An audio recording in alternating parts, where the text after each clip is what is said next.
People near Meghan are saying that her challenges can no longer be kept quiet. The fractures she has tried to conceal are starting to show. But what's truly unfolding behind the scenes? Are we seeing the decline of a public figure, or is this merely a tough period in her life? You've surely seen the poised Duchess, clad in designer gowns presenting a flawless image. But now, a different side of Meghan is coming to light, a woman facing struggles she can no longer keep under control. So what does this really mean? Don't forget to drop a 1 in the comments if you feel for Meghan Markle, or a 0 if you see it differently. Make sure to like and subscribe to the channel so you won't miss what's coming next when we uncover all the secrets behind this story. Tonight, we're stepping into that world, a world where private habits, emotional struggles, drinking routines, parenting decisions, and even her marriage are finally catching up with her. A world where every detail of her personal life is scrutinized and criticized by the public. As a public figure, Meghan Markle faces not only professional challenges, but also immense pressures in her personal life. Every move she makes, every choice in her daily routine is closely watched by the media and the public.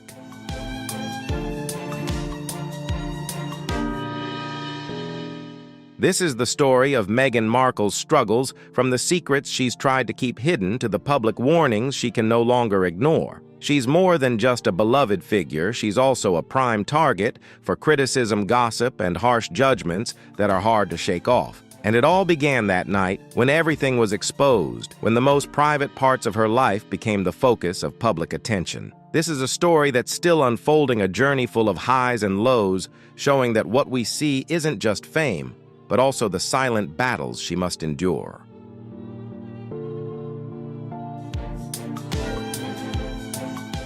It all began at a lavish party, one of those occasions where every detail from outfits and hairstyles to the tiniest accessories is meticulously planned. Soft golden lights bathed the room, creating an elegant atmosphere that made everyone feel as though they had stepped into another world. Meghan arrived with her signature poise, graceful, polished, and camera-ready. Every step she took seemed intentional, as if she was born for moments like this. With her gentle smile and quiet confidence, she gave the impression that the evening would unfold as perfectly as every event she had attended before.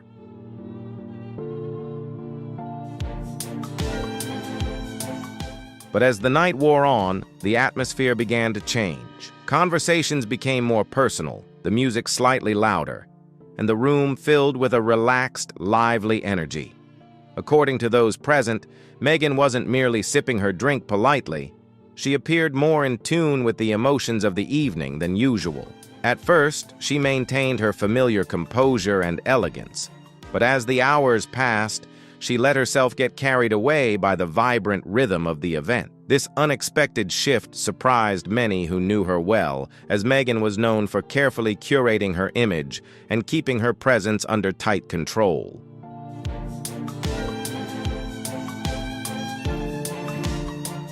As the night wore on into the late hours, observers noticed that Meghan's change became even more apparent. She laughed more freely, spoke more openly, and seemed to fully immerse herself in each moment of the party. The celebratory atmosphere can loosen even the strictest self-control, and Meghan was no exception. Some witnesses described it as if she was briefly shedding the weight she had carried for so long, the weight of fame, expectations, and a life constantly under scrutiny. These subtle, fleeting moments left many wondering if something deeper was stirring beneath her polished exterior.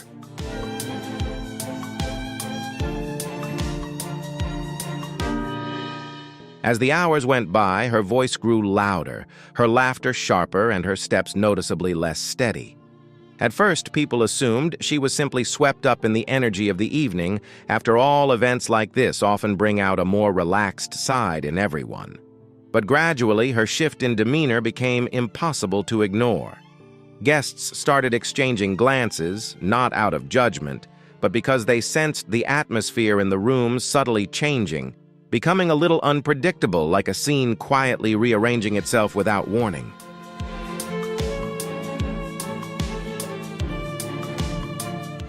Soon whispers started to circulate, soft at first, then spreading quickly through the room. Many assumed she was simply joking, letting loose, or trying to lighten the mood. But the atmosphere shifted once more, growing almost heavy. Meghan began talking about Harry not with affection, not with admiration, but in a way that made guests pause mid-conversation. Her tone was unusual, teetering between vulnerability and confusion, leaving people unsure whether they were witnessing a moment of honesty or an emotional slip triggered by the intensity of the evening.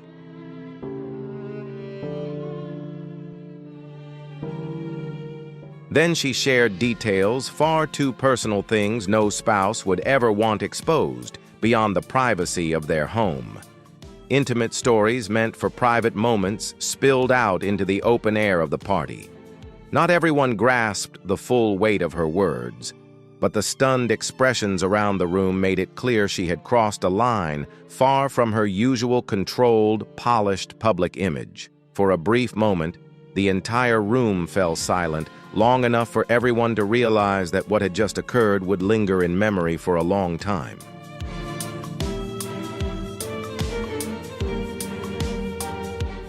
Guests quietly began to drift toward the edges of the room. Some pretended to check their phones, while others struck up small talk with anyone nearby, anything to escape the growing tension. Confusion flickered behind polite smiles as people tried to navigate the situation without drawing attention. The carefree celebration they had anticipated was gone. It had turned into a moment of shared unease where everyone instinctively kept their distance, uncertain how to react to what they were witnessing.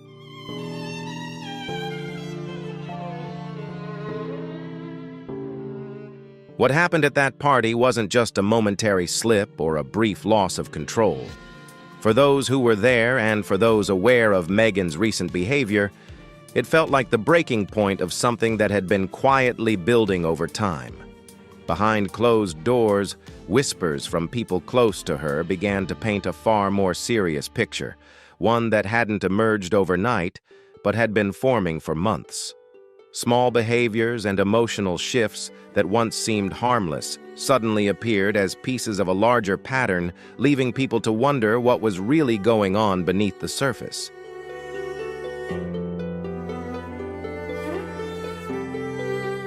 Those close to her shared carefully but consistently that Meghan wasn't just drinking at parties or occasional social gatherings. According to their accounts, she was drinking throughout the day regardless of the time, not just after lunch, not only in the evenings, but whenever she felt the need for an emotional release. These quiet observations painted a picture of a habit that went far beyond social drinking, hinting at a deeper struggle she may have been trying to handle on her own.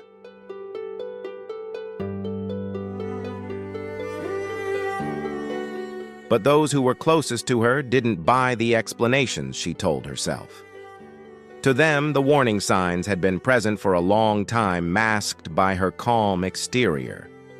They noticed subtle changes, unsteady tones, emotional swings, and the exhausting effort to appear stronger than she truly felt. Her inner circle eventually realized they couldn't remain silent. Their concern grew into fear that if no one intervened, things could spiral even further.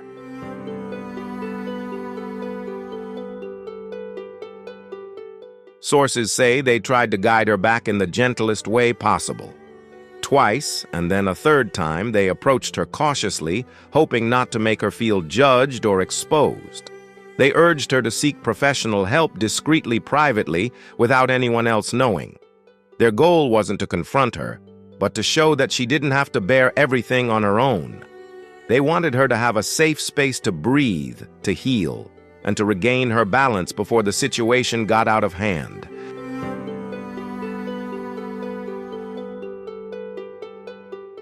But each time they reached out, she refused. Not with anger, but with a certainty that both puzzled and worried them. Meghan insisted she was fine, that she had no problems, and that she was completely in control. She believed so strongly in her own strength that it became a barrier keeping her from the help she truly needed. For those who cared about her, this was the most heartbreaking part, watching someone they loved drift further away yet repeatedly turned down the hand being offered.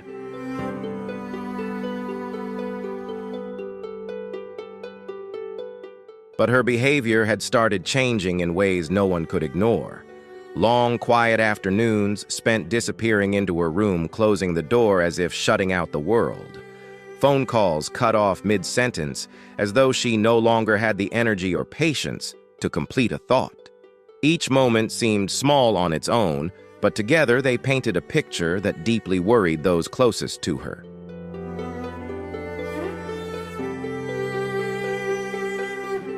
It didn't end there. Some nights she couldn't drive herself home, forcing those around her to step in and take charge. During the day, she seemed distant, irritable, or unfocused, as if her mind was somewhere far away. For those who knew her once confident, composed self, seeing this side of her was jarring. These were no longer isolated incidents, they had become a pattern, a series of signs indicating that something inside her was unraveling.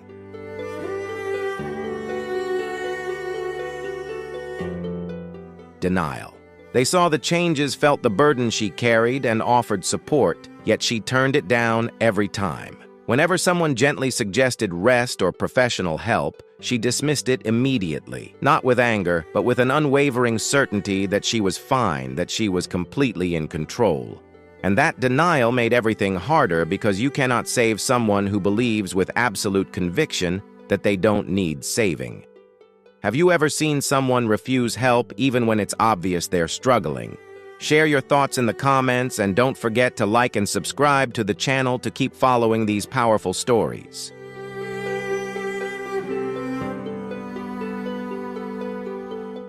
She was sinking deeper into her habits, hiding behind a glamorous facade and flawless photos, pretending everything was fine when it clearly wasn't. Those closest to her said Meghan increasingly leaned on her perfect public image to mask the quiet turmoil she didn't want to face. She maintained an air of perfection for the world, yet behind the scenes the cracks were clear to anyone paying close attention.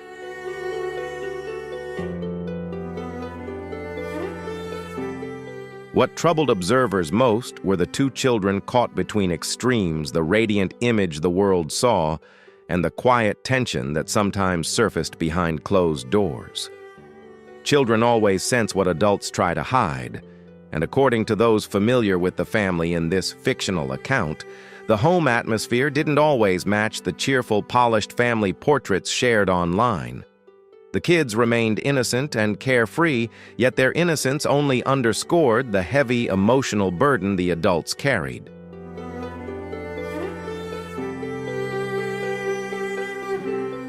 You might think that someone who regularly shares perfect family photos would be especially attentive to everyday moments with their children. But according to those close to Meghan and Harry in this fictional story, the reality was far more complicated. Pressure, expectations, and inner struggles had created a gap between their public image and private life. It wasn't neglect, it was the sign of someone trying too hard to keep everything together, sometimes unsuccessfully. And that gap made those closest to the family worry that they were entering one of their most fragile chapters yet.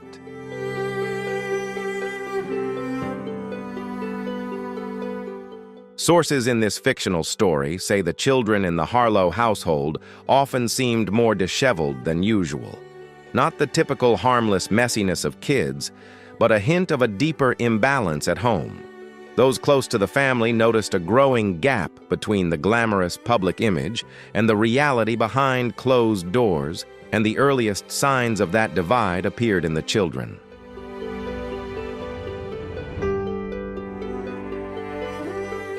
Little Lilith, about 4.5, was sometimes seen in worn or rumpled clothing, catching the eye of those familiar with childcare. Occasionally, she appeared in an oversized diaper, something generally considered inappropriate for her age. These observations weren't meant as accusations, but as signs of a household where the adults were struggling more than they let on.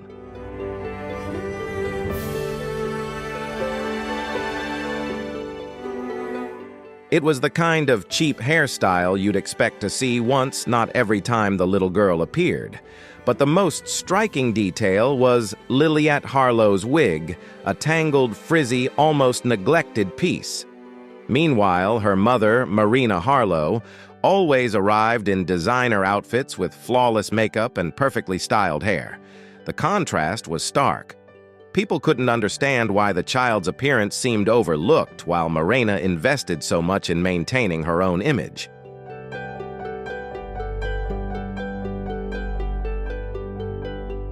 Then there was Arlo, the older child. Sources in this fictional story said he always wore the same pair of black sneakers with white soles. Just one pair, no alternatives, no variations, the same shoes repeatedly. This detail stood out even more when Marina appeared in outfits costing over $600, accessorized with luxury bags and designer pieces. The contrast between her polished public image and the children's repetitive, worn-down wardrobe added to the confusion for those watching the family closely.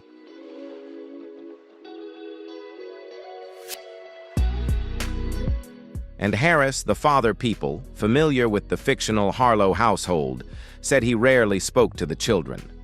Marina wasn't much more engaged. Most of the time, the kids were in the care of assistants Marina's friends or the mysterious Marcus Alden, who often appeared at her side during private events. The home felt unusual, luxurious, yet cold, lively, yet distant. Those who observed it described the household as a place where the family lived under the same roof, but in completely separate worlds.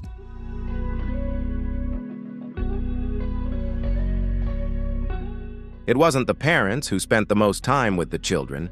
People close to the fictional Harlow family said the kids often turned to assistants Marina's friends, or even Marcus Alden, more than to their own mother and father. This wasn't just casual neglect. It was the quiet widening of a gap that should never exist. When the adults in the house began losing control of their own lives, everything they let slip fell directly into the fragile world of their children.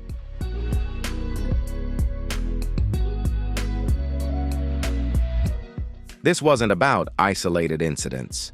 It was an entire household slowly being pulled apart under the weight of lives that no longer made sense. Quiet evenings felt empty. Family meals grew cold and silent, and the bond that once held the Harlow family together had become little more than a faint echo of its former strength. Everyone noticed the widening distance, except for the two people standing at the center of the storm.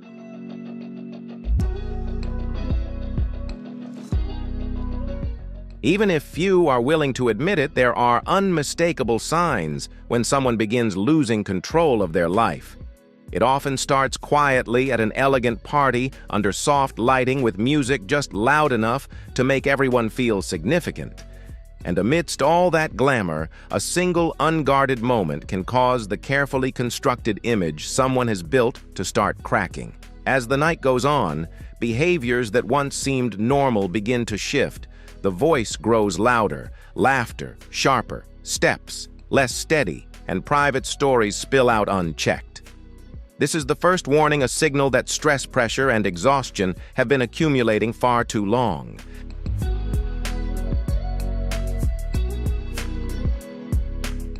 But what comes next is even more concerning. In many cases, these incidents aren't isolated mistakes. They're the result of habits quietly building over months. Those close to the person begin to notice the changes: long afternoons spent behind closed doors, conversations cut off abruptly, repeated refusals of help, and most troubling of all, complete denial from the person who needs support the most. The tragedy is that attempts to intervene are often met with defensiveness, distance, and sometimes deep fractures within the family. When someone refuses to acknowledge their own struggles, every effort from loved ones unintentionally widens the gap, leaving a household drifting apart under the weight of problems no one can solve alone.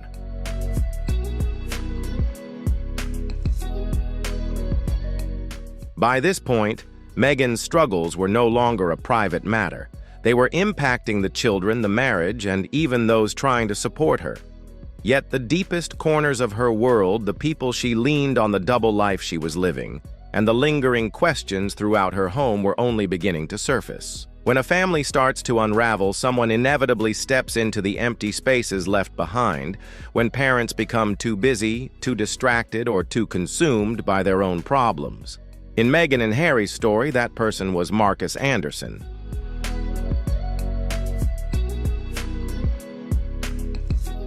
Nowadays, it's no longer unusual to hear that Marcus is the calm voice the children hear more often than their own parents. He smiles at them, speaks gently, and sits with them. Strangely enough, he has become the stable adult in a household where the two primary parents are struggling to stay balanced. But Marcus's closeness to Meghan raises many questions. Why does she lean on him so much? Why does she appear calmer when he's around? And why is he stepping into a role that should belong to the parents people are whispering that Meghan relies on him emotionally, especially when she drinks or when tensions with Harry become overwhelming?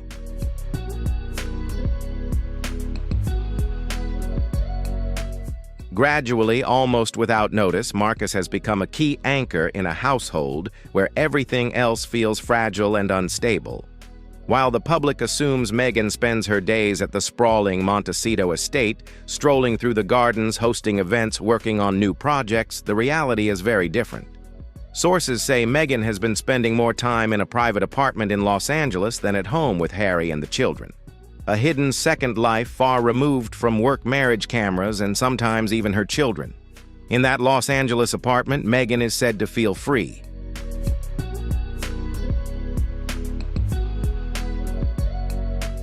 Escaping the quiet tension in Montecito, the cold distance from Harry, and the pressure to be the perfect Duchess wife or mother Los Angeles offers Meghan a sense of familiarity. It's where she grew up, where her friends are, and where she doesn't feel judged. But the more she retreats to this apartment, the wider the gap grows between her and her family. Harry notices it. The children feel it too. Even the staff sense the change, the empty spaces where Meghan should have been. It's not just a second home, it's a second life.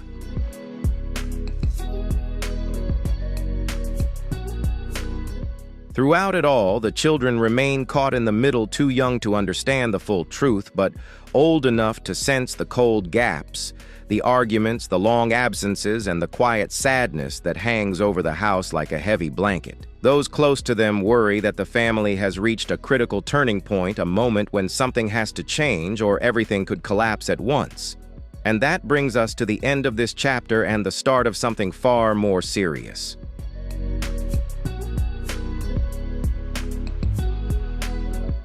What do you think? Is there still hope for this family, or is it too late for change? Leave a 1 in the comments if you believe they can turn things around, or a 0 if you think it's already too far gone. Don't forget to like, share, and subscribe to the channel so you won't miss any updates. Thanks for watching, and we'll see you in the next video. This isn't merely another routine notice from the palace. At precisely 4:47 p.m. GMT, every official royal account suddenly froze. A pause so unnerving it felt like the air itself tightened. No upbeat public appearances, no polished portraits, no vague inspirational lines, just absolute quiet. And when the royal household goes quiet, it's never without purpose. And when Kensington Palace released a brief 15-word alert at 5:02 p.m., it rippled unease throughout the UK. Something serious was unfolding and the public had no way to brace for it. So what's truly happening behind the scenes? Drop a 1 in the comments if you relate to this situation, or a 0 if you see it differently. Tell us what you think. Make sure to like and subscribe so you won't miss the next update where we uncover every hidden detail surrounding this story. Before we dig further into what this moment truly means for the royal household, make sure to subscribe so you stay updated. The monarchy normally operates like a perfectly tuned engine. Morning greetings through polished event photos, midday statements prepared by royal charities, and the constant rhythm of a system that has evolved alongside modern society, always timed, always intentional. But this quiet moment broke the pattern entirely. No technical slip-ups, no administrative hold-ups, just an unexpected stillness so precise it felt impossible to ignore.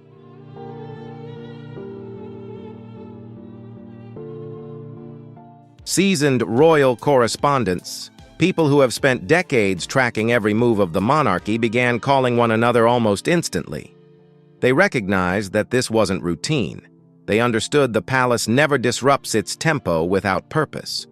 And when even freelance royal photographers started packing up early outside Clarence's house, it signaled that the atmosphere had shifted.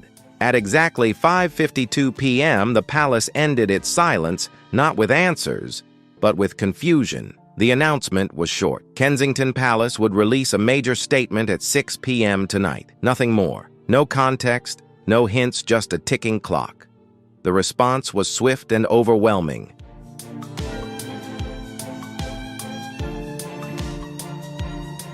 Newsrooms across London burst into motion. Phones lit up non-stop. Social media feeds spiraled into a frenzy of theories. Was it a medical emergency? Had the king stepped back?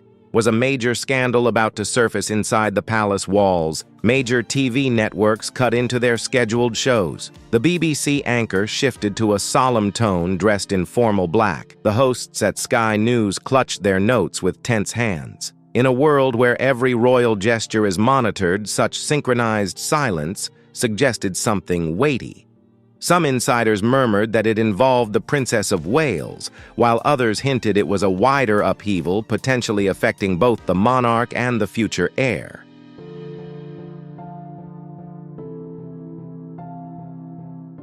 But no one truly understood what was happening, and that uncertainty made the moment even more unsettling. For the first time, the most carefully managed institution in Britain seemed to lose command of its own narrative, even if only briefly. Inside Kensington Palace, William and Catherine sat quietly beside each other. No aides, no buzzing devices, no noise, only the two of them sharing the same tense stillness while speculation surged outside their walls. Catherine's expression was composed, almost too calm, as though the emotion had drained from her long before. William looked worn, as if exhaustion had been his only companion for days. Upstairs, the children stayed with their nanny, protected from the tension gathering below, blissfully unaware that in less than an hour the world would hear the truth their parents had dreaded to face.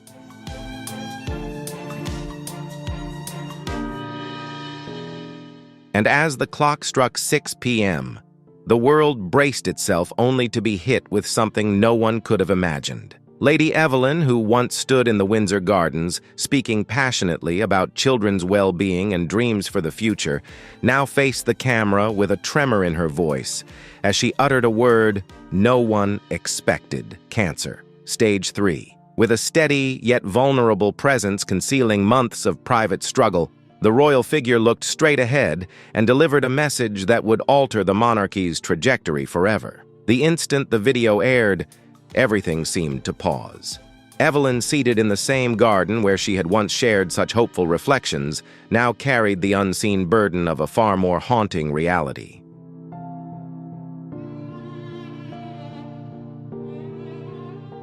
There was no media frenzy, no press spotlight, no regal staging, only her voice steady, measured, and painfully genuine. Her opening words were plain, almost clinical, but when Lady Evelyn spoke of stage 3 ovarian cancer, the illusion collapsed instantly. For the first time, the world no longer saw her as a symbol of elegance, but as a woman fighting for her own survival. The video, just 2 minutes and 47 seconds long, carried a weight no royal address in recent memory had ever achieved. She wasn't defeated. She wasn't asking for pity.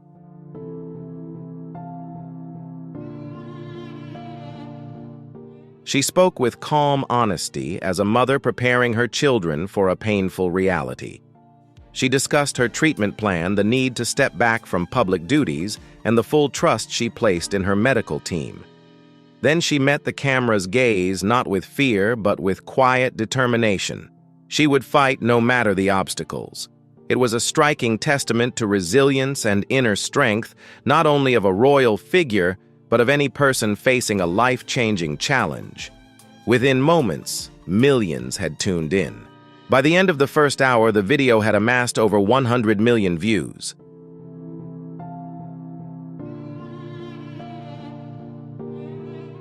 Global news outlets broke into regular programming. Front pages were redesigned in real time. Online messages of support poured in like never before. Hashtags such as Drawar Stand with Evelyn and Dra Royal Strength quickly began trending worldwide. Cancer survivors shared their own journeys. Parents saw reflections of themselves in her struggle. Fathers held their children a little tighter, and behind countless screens, tears were shed for a woman most had never met, yet somehow felt deeply connected to.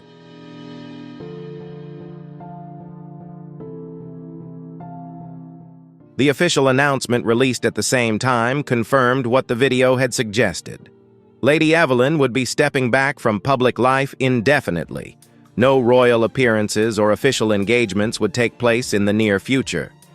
The woman once seen as the steadfast face of the monarchy would no longer be in the public eye. The responsibility for ceremonies, public duties, and representation would now fall to William, who, according to the statement, would carry on with his royal responsibilities while supporting his wife and their children through this difficult chapter.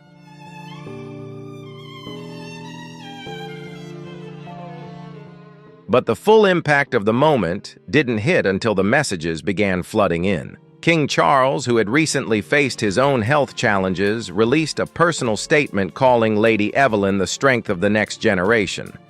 Camilla followed with words of solidarity, speaking as both a mother and a supporter. Then came a message that surprised many from Prince Henry and Meghan, short-measured yet heartfelt. They wrote, "Our thoughts are with Evelyn and her family, sending love and strength." It was a deeply moving moment for a family long marked by distance, misunderstanding, and the weight of public life.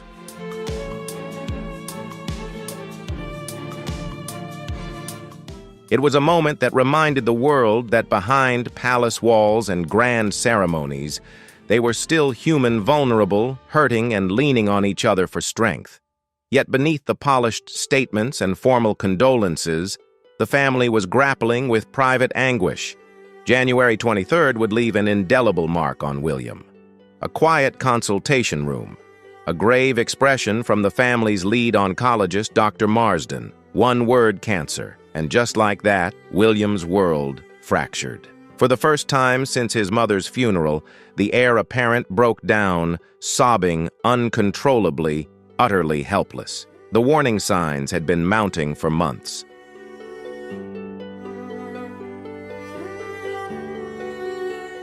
At first, Lady Evelyn had felt unusually exhausted, but she blamed it on the demands of constant travel and raising 3 active children. She assumed her recent weight loss was stress-related, the lingering cough merely a seasonal cold, and the night sweats a hormonal fluctuation. But reality was far more serious than she had imagined. Even as her energy dwindled to the point that maintaining her usual composed demeanor became a struggle, she persevered. She attended engagements. She smiled. She carried out her duties because it was expected, because the family never slowed down.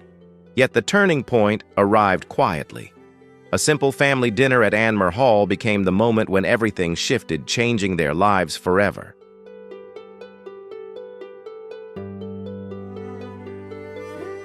Laughter, the warm glow of candlelight, the children clamoring for a new bedtime story.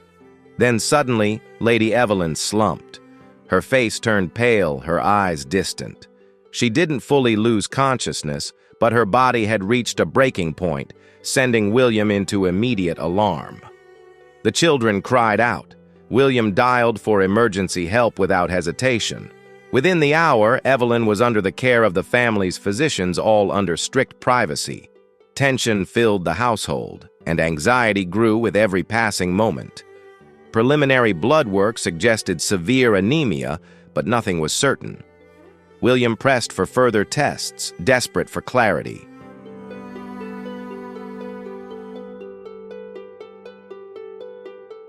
It wasn't just fatigue. Something was seriously wrong, and William sensed it immediately. Specialists from Royal Marsden Hospital were discreetly called in. More tests followed: CT scans, imaging, biopsies. The waiting was agonizing, each second stretching endlessly. Then, in a quiet consultation room on January 23rd, the diagnosis came stage 3 ovarian cancer, aggressive with indications of spreading. William's chest tightened. His heart pounded, as it had when he was 15, trailing behind his mother during her funeral, consumed by fear and grief. But this time, there were no crowds, no cameras, only silence. And in that silence, he finally broke down.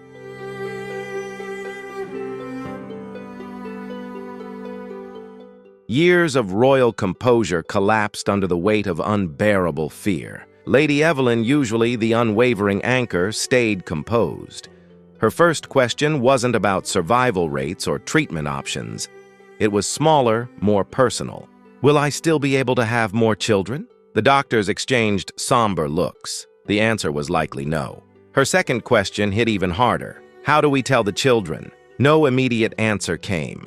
Emergency plans were swiftly set in motion.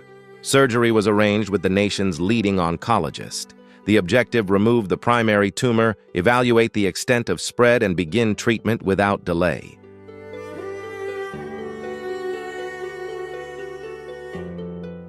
But hope felt fragile. Every second mattered. Every delay carried a weight that could be devastating. William left the hospital changed. He held Lady Evelyn's hand in the car but couldn't meet her gaze, fearing what he might see reflected there. In that moment, he was no longer the heir apparent. He was no longer the future monarch. He was simply a husband shattered by fear and uncertainty, and that was only the beginning. The decision to make their struggle public came with a cost too heavy to measure. Behind the palace walls, they spent days debating, arguing, and wrestling with the truth.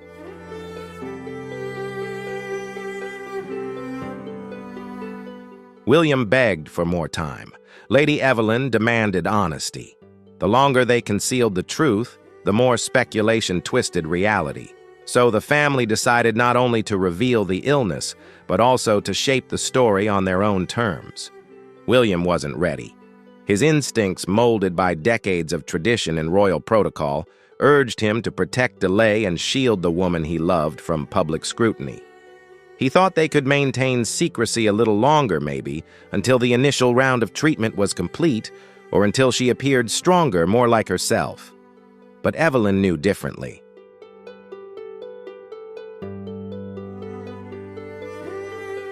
She understood the situation fully. Questions started to arise. Staff exchanged hushed conversations. Security measures were tightened. Travel plans were abruptly canceled, and only vague explanations were offered. It was only a matter of time before someone would speak, but when they did, it wouldn't be the full truth. They would present it on their own terms. The couple's disagreement wasn't loud or dramatic. It was quiet, painful, and rooted in love. William feared exposure. Evelyn feared the repercussions of secrecy. She wasn't scared of the world knowing she was ill.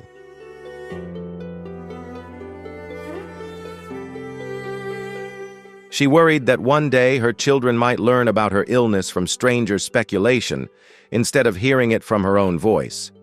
She wanted to control the narrative not out of vanity, but to protect not for herself, but for George, Charlotte, and Louis. With a resolve only Evelyn could summon, the plan moved forward.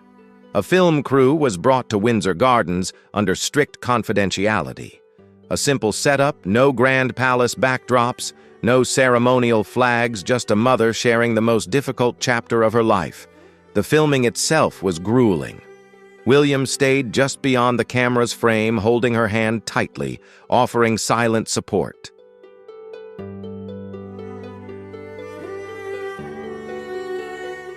Evelyn's voice wavered just once when she spoke of her children. That was the moment William almost intervened. But she pressed on. She said every word she had planned. Hours before the public release, the press had been alerted. Editors and producers received direct notifications. They were instructed to clear all schedules by 6 p.m. sharp. No explanations, no previews, no scripts, just readiness. The family communications office orchestrated every detail. Press releases, online platforms, and synchronized uploads across official channels. The operation ran like a precision machine, yet it felt as if it teetered on a precipice. the truth gradually emerging, yet still only partially revealed.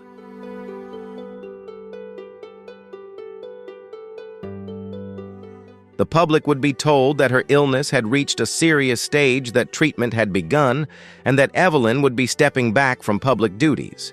But the deeper truth's metastasis, the severity, the moments of collapse remained private, confined within the walls of the estate. Meanwhile, William stood by the window of the children's room as the video aired, watching the sun dip behind the trees. Outside, the world reacted, crying, speculating, mourning. Yet inside that home, there was no time for public sympathy. While the world grieved inside Anmer Hall, the real fight was only beginning.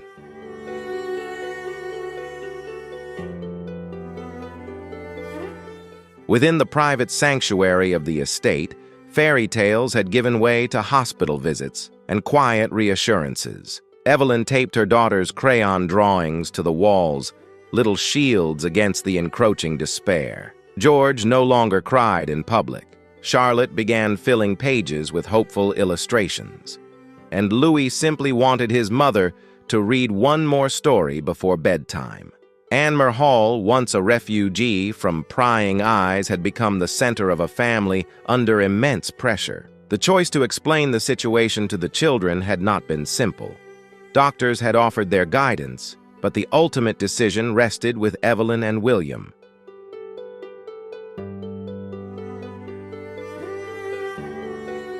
Psychologists offered guidance, but there was no royal handbook for explaining to young children that their mother might be seriously ill. George, old enough to understand a little, nodded quietly. He asked few questions, choosing instead to stay near his parents. Charlotte held on to hope in the only way she knew, through drawings bursting with sunshine hearts and smiling faces. Louis, the youngest, didn't fully understand what cancer meant, but she sensed something was wrong. Her questions were simple, yet deeply piercing. Will Mum still read me stories? Why is Mum so tired? There seemed to be no answer sufficient to ease their hearts.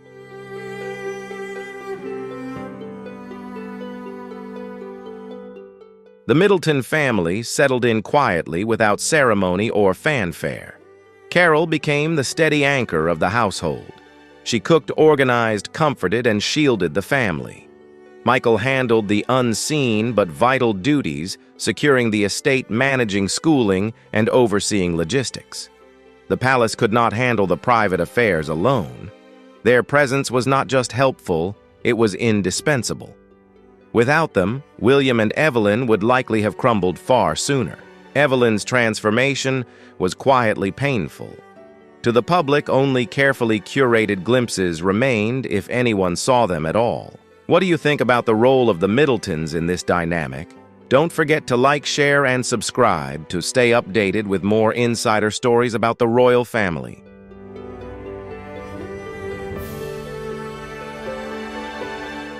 But behind those closed doors, the reality could no longer be concealed. Evelyn's hair began to fall in thin patches. Her skin grew fragile and pale. She often needed help to climb the stairs. On her worst days, even lifting her head felt impossible. On brighter days, she read to her children, even if her voice was barely audible. Her body betrayed her relentlessly, yet she never let the children witness her collapse.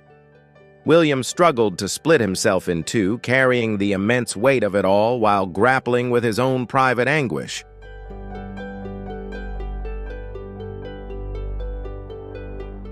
Part of it was duty, part of it was sheer chaos. William continued his public obligations with flawless precision, shaking hands and attending events with a composure that only those closest to him knew was slowly fraying. Yet each moment spent fulfilling his duties pulled him further from Evelyn, and the weight of guilt was suffocating. Nightfall became the only time they truly shared. In the quiet, they spoke about everything, yet avoided discussions of the past, the children, or what the future might hold. There were long nights of silence and soft apologies, nights when they whispered fears that could not be voiced in the light of day.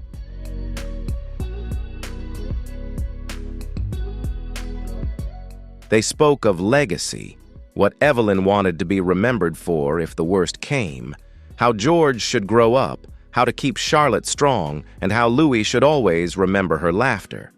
These conversations were excruciating yet essential. In a world that constantly demanded composure, they had only each other and the terrifying uncertainty ahead. Meanwhile, the public's response revealed just how deeply one woman had touched an entire nation. Candlelight flickered outside the estate. Letters and messages poured in from every corner of Britain. Even the most critical commentators paused. For the first time in recent memory, the family was not scrutinized, it was embraced. Because Evelyn was no longer just a figurehead, she belonged to everyone's hearts.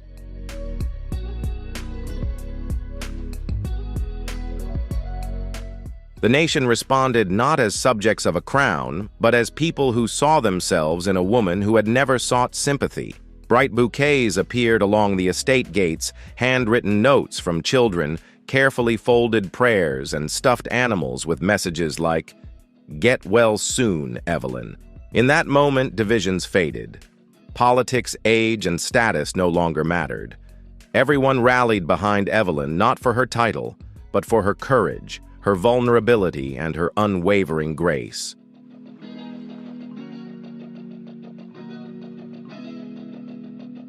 Social media, often a breeding ground for criticism and cynicism, transformed into a wave of support.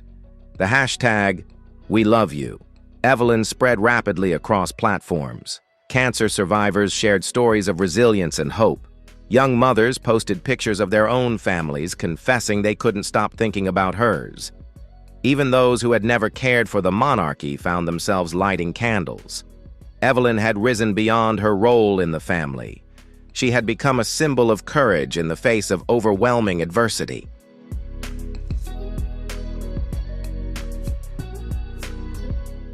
For the first time in decades, the British press collectively paused their hunt for sensational stories. Tabloids, which had once scrutinized every outfit, every glance, every whispered word, now exercised an unusual restraint. Editors issued strict internal instructions: no intrusive photos, no speculation, no anonymous sources. Journalists who had built careers on relentless reporting respected these limits. It wasn't just decency, it was public demand. Readers didn't want scandal. They wanted respect. And so Evelyn's privacy became untouchable because everyone insisted it be honored.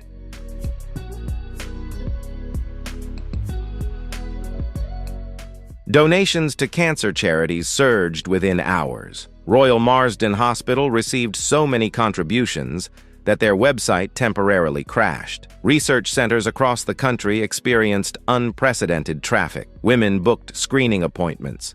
Clinics extended their hours. It became known as the Evelyn Effect, a wave of awareness and action sparked by one deeply personal revelation. What had begun as a private struggle transformed into a public confrontation with illness and the fragility of life. Children across the UK wrote letters not just to Evelyn, but to George, Charlotte, and Louis, offering love and support to the whole family.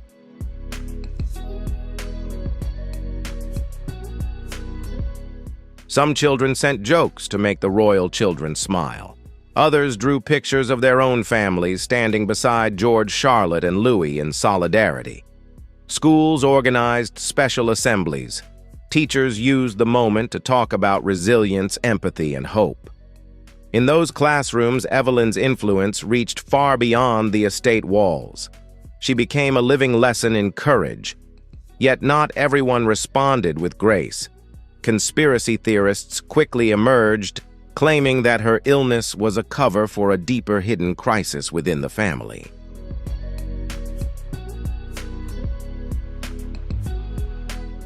Others whispered about William and Evelyn's marriage, spreading baseless rumors. But their voices were drowned out not by official statements, but by the public's response. For the first time, people didn't care about scandal. They cared about compassion and humanity.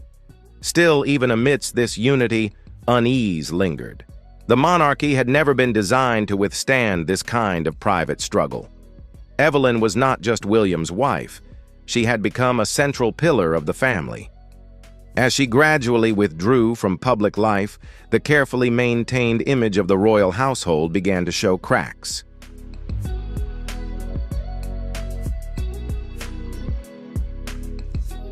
The question no one wanted to face had become unavoidable: what would happen if she didn't make it? For more than a decade, Evelyn had been the steadying force. She brought grace to duty, authenticity to tradition, and warmth to a family in desperate need of stability.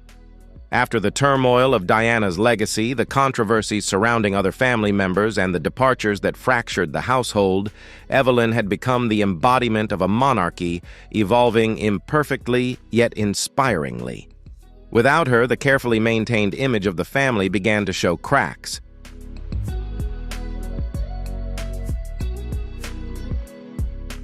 Behind the estate gates, contingency plans were quickly set in motion. What would happen if Evelyn couldn't resume her duties? What if this illness wasn't a temporary pause, but a permanent absence? Senior aides held urgent meetings. Internal plans were quietly revised, and responsibilities that once rested with Evelyn suddenly became uncertain. Lady Anne, known for her tireless dedication, began taking on more projects, many of which Evelyn had previously overseen. This wasn't about ambition or rivalry, it was about necessity.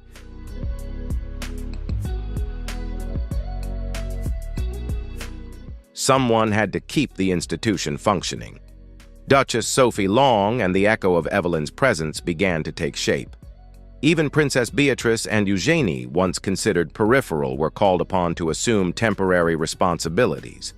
The family needed visible faces, reassurance, and continuity, yet nothing, no matter how capable, could replicate Evelyn's impact, not only to the public, but to the very fabric of the modern household.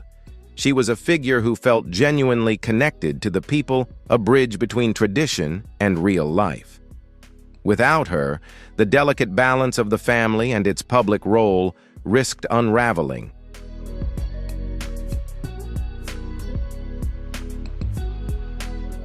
King Charles faced a burden few could comprehend.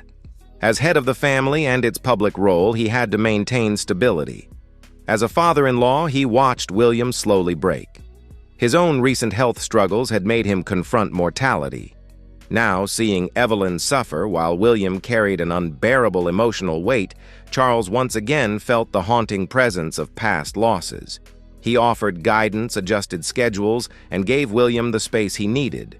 Yet even he knew that if Evelyn's condition worsened, the consequences would extend far beyond personal tragedy. It would threaten the very balance of their household and its public image.